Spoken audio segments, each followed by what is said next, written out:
The Johnson family had been planning this dinner for a long time. Sarah, the mother, had spent a lot of time searching for the perfect restaurant. She had read numerous reviews and asked friends for recommendations before deciding on this particular place. She wanted to create a beautiful memory for Maya, and this dinner was the perfect opportunity for the family to bond. Maya, the 8-year-old girl with bright eyes and a cheerful smile, could hardly wait to enjoy the birthday cake her mother had ordered. She had chosen a lovely pink dress for the occasion, and didn't forget to wear the necklace her grandmother had given her. David, the father, had also prepared a new suit to surprise his daughter. On the way to the restaurant, the family chatted excitedly about the dishes they were looking forward to trying. Maya talked about the birthday cake she was eager to eat, and David promised to take plenty of pictures to capture the moment. When they arrived at the restaurant, the luxurious and cozy atmosphere made them feel thrilled. The warm yellow lights, the artistic paintings on the walls, and the soft music created a perfect ambiance for dinner. They entered with smiles on their faces, unaware that a significant challenge awaited them.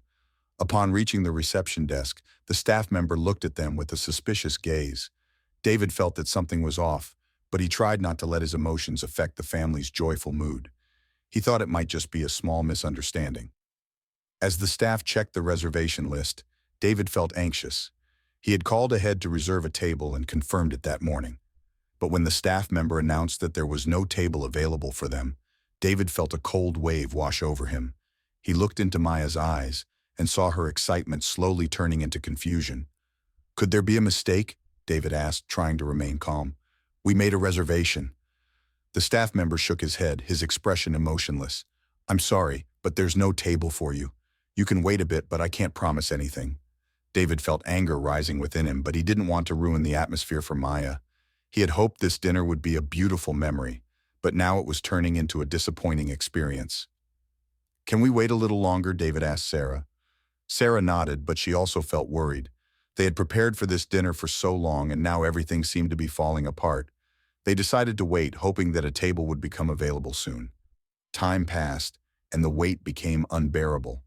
Maya began to feel bored, and David grew increasingly anxious as he watched other customers being served immediately. He couldn't understand why his family was being treated this way. "Dad, when are we going to eat?" Maya asked, her voice tinged with pleading. David felt heartbroken seeing his daughter so sad. He had hoped this dinner would be a joyful occasion, but now it had turned into a terrible experience. Sarah tried to keep Maya's spirits up by telling her funny stories, but David's frustration and disappointment grew. He couldn't comprehend why his family was being treated this way.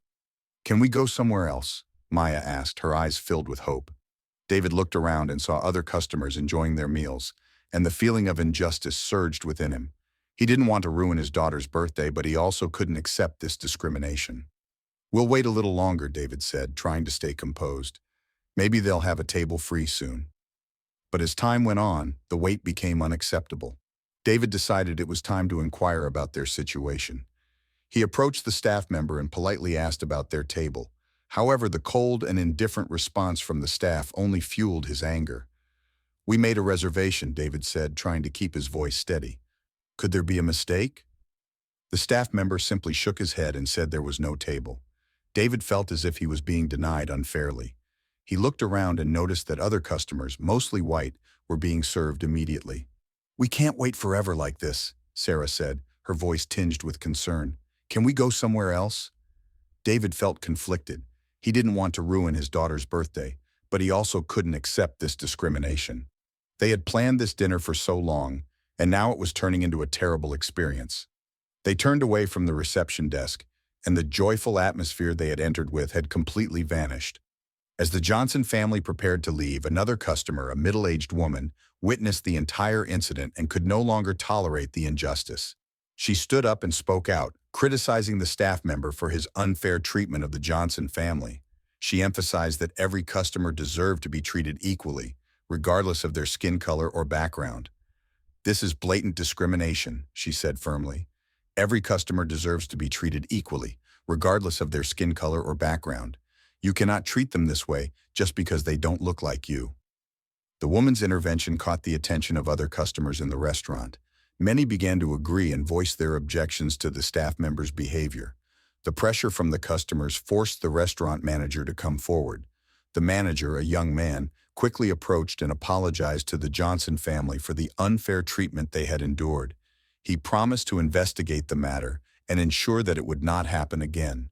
He then invited the Johnson family to return and enjoy a complimentary dinner, along with a small gift to make up for their unpleasant experience.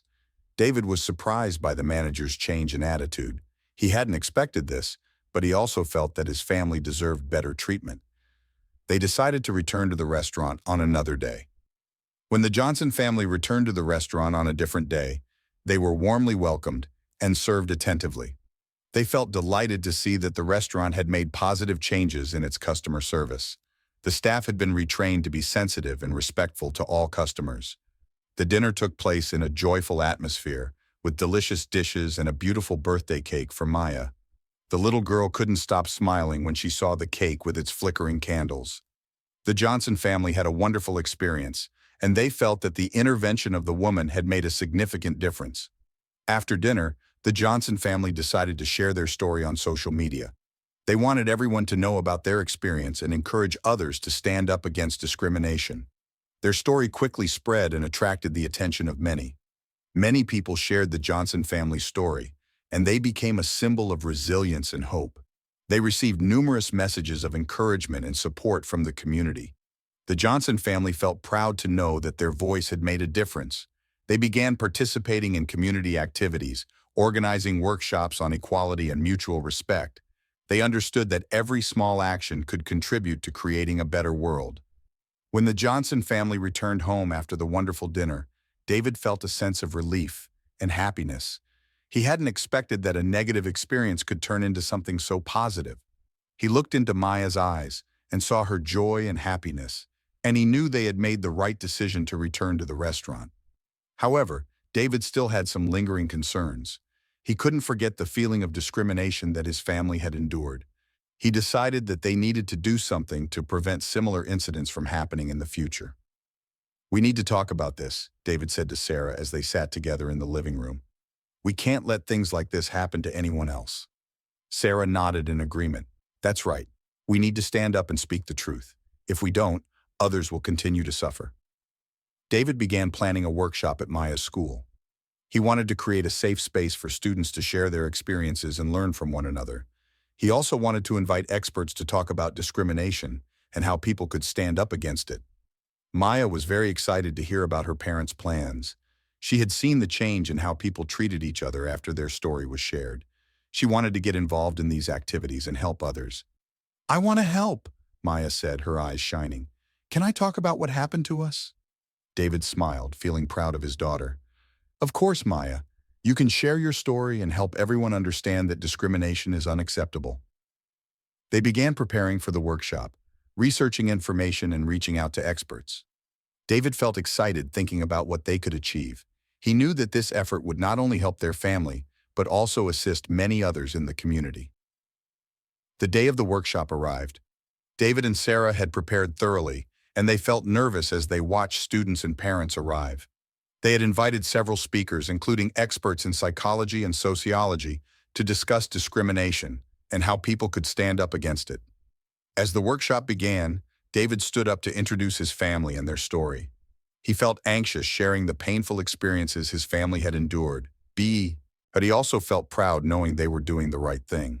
"We went through an unpleasant experience at a restaurant where our family was treated unfairly simply because of our skin color," David said, his voice slightly choked. "But we decided not to stay silent. We want to share our story so that everyone understands that discrimination is unacceptable." Maya sat beside her father, feeling nervous but also very proud. She had prepared a short speech to share with everyone. When it was her turn, Maya stood up and looked into the eyes of the audience. "My name is Maya, and I had an unhappy birthday because my family was treated unfairly," she said, her voice small, but filled with determination. "I want everyone to know that we all deserve to be treated equally. No one should be discriminated against just because of their skin color or background." Maya's words silenced the room. People felt the sincerity and strength in her voice. Many nodded in agreement, and some even shed tears. The workshop continued with speakers sharing their knowledge and experiences regarding discrimination. They provided attendees with tools and strategies to stand up against discrimination in their daily lives. David and Sarah felt proud to see the interest and participation of everyone. They knew they had created a safe space for people to share and learn. The workshop concluded with a lively discussion where people shared their experiences and sought solutions together. After the workshop, David and Sarah received a lot of positive feedback from the community. Many people thanked them for organizing the event and sharing their story. They felt they had made a difference in the community, and that made them happy. Maya was also thrilled to see that her story had helped many others. She received many compliments from friends and teachers, which made her feel proud. She decided to continue participating in community activities and help others. David and Sarah decided to organize more workshops and events to raise awareness about discrimination. They reached out to local organizations and invited them to participate in these activities. They wanted to create a strong movement to combat discrimination and support equality. The Johnson family became an important part of the community, creating a support network for those who faced discrimination. They organized gatherings where people could share their stories and seek support from one another. Maya became an inspiring figure for her peers. She learned that everyone had the right to be treated fairly, and that differences were something to be cherished. She decided to continue fighting for equality and respect in the future. The Johnson family's story sparked a wave of change in the community. Many people began to speak out against discrimination and call for equality. Local organizations held events to raise awareness about this issue, and the Johnson family became an integral part of these activities. They participated in workshops where they shared their story and encouraged others to stand up against discrimination. They met many others who shared their views and together created a powerful movement. David and Sarah received numerous invitations to participate in various events and workshops. They became spokespersons for equality and against discrimination. They felt proud to know they were contributing to creating a better world. Maya also got involved in these activities. She became a representative for students and organized many talks at her school. She shared her family's story and encouraged her classmates to stand up against discrimination. "We need to help each other," Maya said during one of her talks. "If we see someone being treated unfairly, we need to speak up. Everyone deserves to be treated equally." Maya's words inspired her classmates. Many began to share their experiences and seek solutions together. They created a support group at school where everyone could share and help one another. The Johnson family became a symbol of resilience and hope. They proved that every voice could make a difference. They created a strong community where everyone could stand up against discrimination and support equality. Maya, the 8-year-old girl, became an inspiring figure for her peers. She learned that everyone had the right to be treated fairly and that differences were something to be cherished. She decided to continue fighting for equality and respect in the future. David and Sarah felt proud to see their daughter becoming a leader in the community. They decided to support Maya in all her activities. They organized events, workshops, and other activities to raise awareness about discrimination. The Johnson family became a part of history, a testament to the power of unity and courage in the fight against discrimination. They proved that no matter how difficult things may be, love and mutual respect will always prevail. Maya decided to pursue a career in social studies. She wanted to become a social activist, helping those who face discrimination and creating a better world. She began learning about social issues and participating in volunteer activities. David and Sarah supported their daughter's decision. They joined her in various volunteer activities and helped those in need. They felt proud to see Maya grow up and become a responsible person in society. The dinner that was not welcomed became the beginning of a new journey, where the Johnson family not only found joy, but also contributed to building a fairer society for everyone. They proved that resilience and courage could make a difference, and that everyone could play a part in creating a better world. Their story will continue to be told, inspiring many future generations. The Johnson family became a part of history, a testament to the strength of unity and courage in the fight against discrimination. They demonstrated that no matter how challenging things may be, love and mutual respect will always triumph.